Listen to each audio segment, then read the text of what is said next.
Hello friends. భార్యాభర్తల మధ్య అనవసర విషయాలకు కూడా గొడవలు జరుగుతూ ఉంటాయి. దానికి ఎగ్జాంపుల్గా చిన్న ఇష్యూ చెప్తాను, వినండి. రాజు, లత భార్యాభర్తలు.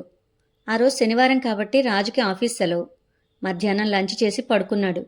లేచి చూసేసరికి భార్య ఇంట్లో లేదు. హమ్మయ్యా, కొంచెం సేపైనా ఇల్లు ప్రశాంతంగా ఉంటుంది, నాకు నచ్చిన పని చెయ్యొచ్చు అనుకుంటూ టీవీ పెట్టాడు. క్రికెట్ మ్యాచ్ వస్తోంది. చాలా ఇంట్రెస్టింగ్గా టీవీ చూస్తున్నాడు రాజు. ఇంతలో షాపింగ్ నుంచి పెద్ద పెద్ద బ్యాగులతో వచ్చింది లత. ఏంటే, మళ్ళీ షాపింగ్కి వెళ్ళావా? ఈ నెలలో ఇది 4గోసారి, అర్థమైందా నీకు? అయినా నీకు ఈ షాపింగ్ పిచ్చేంటి అన్నాడు కోపంగా రాజు.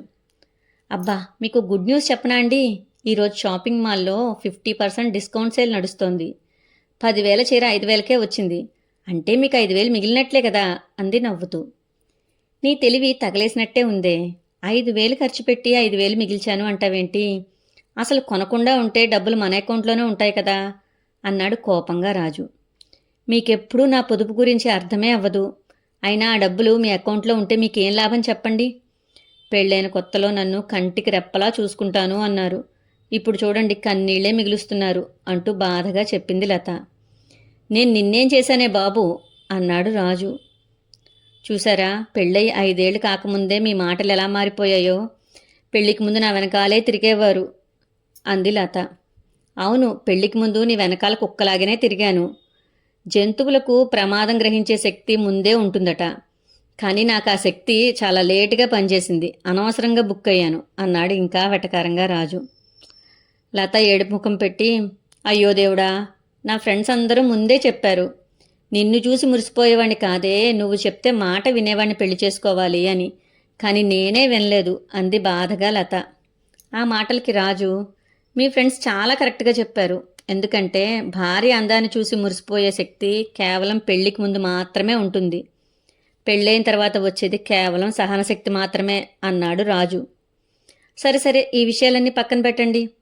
రేపు మా అమ్మ పుట్టినరోజు, ఆవిడకి ఏం గిఫ్ట్ కొందాం, ఈ విషయం ఆలోచించండి అంది లత. అవునా, మీ అమ్మ పుట్టినరోజా? అయితే ఓ పని చేద్దాం, రేపు పేపర్లో ఒక పెద్ద సంతాప ప్రకటన వేయిద్దాం అన్నాడు రాజు. అదేంటది, మా అమ్మ బతికే ఉంది కదా. సంతాప ప్రకటన ఏంటి అంది కోపంగా లత. మీ అమ్మ పుట్టినరోజు అంటే నాకు నా పర్సుకి పెద్ద శోకదినమే కదే, అందుకే సంతాప ప్రకటన అన్నాడు నవ్వుతూ రాజు. మీకు చాలా వెటకారంగా ఉంది కదా, రేపటి నుంచి ఇంట్లో అస్సలు వంట చేయను, మీ పాటలు మీరు పడండి అంది కోపంగా లత. వద్దే బాబు వద్దు, ఆ హోటల్ తిండి తింటే నా లివర్ పాడైపోతుంది అన్నాడు టెన్షన్గా రాజు. సరే అయితే మా అమ్మకేం కొనిస్తున్నారో ముందు ఆ విషయం చెప్పండి. సరే, నీకు నచ్చిన పట్టుచీర మీ అమ్మగారికి కొనిపెట్టు, కానీ నాదో కండిషన్ అన్నాడు రాజు. ఏంటా కండిషన్ అంది ఆశగా లత. ఆ చీర కట్టుకుని మీ అమ్మగారు కనీసం ఒక్క వారం రోజుల పాటైనా వాళ్ళ ఇంట్లోనే ఉండాలి, మన ఇంటికి అస్సలు రాకూడదు. అలా అయితే ఇదిగో నా పర్సు, తీసుకుని వెళ్ళు అన్నాడు రాజు. అతని చేతిలో పర్సును తీసుకుని, ఓకే అండి, ఈ చీరతో పాటు మా అమ్మని ఒక 1 నెల రోజుల పాటు వాళ్ళింట్లోనే ఉండేలా చేస్తాను, సరేనా అంటూ నవ్వుతూ అక్కడి నుంచి వెళ్ళిపోయింది లత. 5,000 పోతే పోయాయి కానీ 1 నెల రోజుల పాటు ఇంట్లో ప్రశాంతత దొరుకుతుంది దేవుడా, నువ్వున్నావు అంటూ నవ్వుకున్నాడు రాజు. డియర్ ఫ్రెండ్స్, ఈ కామెడీ స్కిట్ విన్నాక మీకేం అర్థమైంది? భార్యల షాపింగ్ ఖర్చుల కన్నా ఇంట్లో దొరికే ప్రశాంతతే మేలు అని అర్థమైంది కదా. ఇంకెప్పుడు భార్యల షాపింగ్కి అడ్డు రాకండి, ఓకేనా? Thank you.